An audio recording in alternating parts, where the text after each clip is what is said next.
चार। का हो गे? कछु नहीं जी। अरे का हो गे तेला बताबे? हो जी, अतका दिन के मैं आए हो मोल बिहाव करके लाने हस और मोर बा कछु नहीं ले हस। काहे चीनी ले कथा सब तो ले हो फिर हो का लो? वाह वो मन सबो जुन्ना गे जी, मोर बा नवा वाला ले देना। वाह मोर कर पैसा कौड़ी नहीं है भाई अभी। सब कंजूस मरे होई ना, तब ते कल्ला कंजूस पैदा होय हा। जा जा।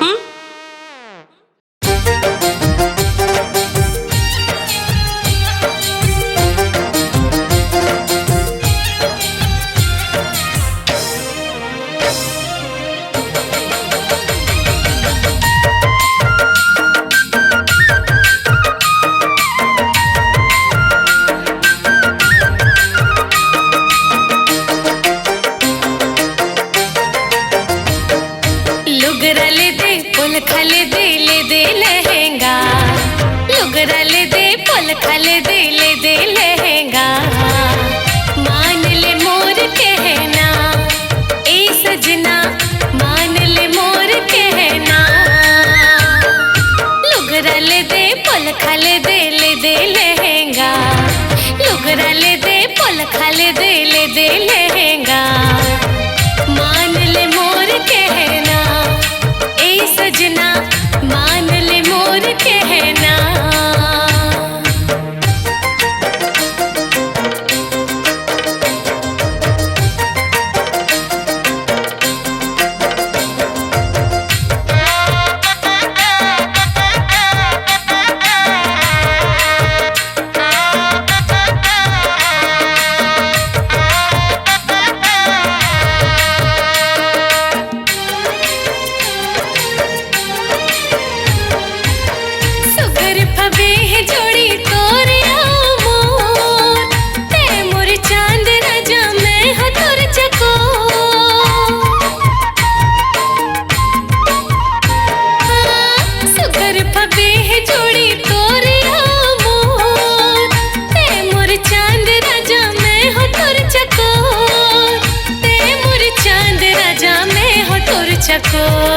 बिंदिया ले दे झुमका ले दे कंगना, बिंदिया ले दे झुमका ले दे कंगना।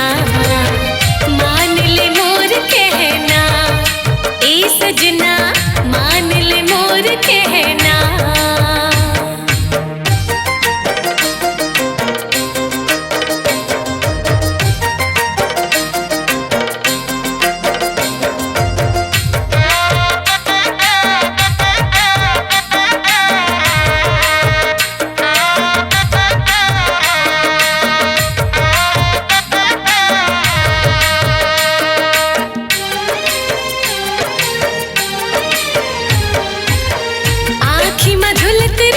चेहरा संगीतो अच्छा काम बुता मारा जा मन ने लागे मोह।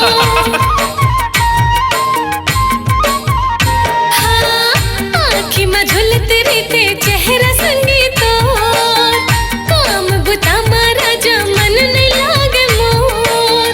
काम बुता मारा जा मन ने लागे मोर। ए मोर बाबू ए मोर सोना ले दे कहना, मोर बाबू मोर सोना ले दे कहना। मान ले मोर कहना ए सजना, मान ले मोर कहना। लुगरा ले हूँ पुल खले हूँ ले हूँ गहना, लुगरा ले हूँ पुल खले हूँ ले हूँ गहना। मान क्यों तोर कहना, हाँ संगी चल ले वाद गहना, चल संगी लेवा दे हूँ गहना।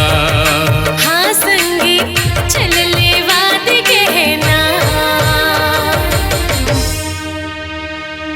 स्वरांजलि स्टूडियो, नेमीचंद गली नंबर 2, गंजपारा, रायपुर।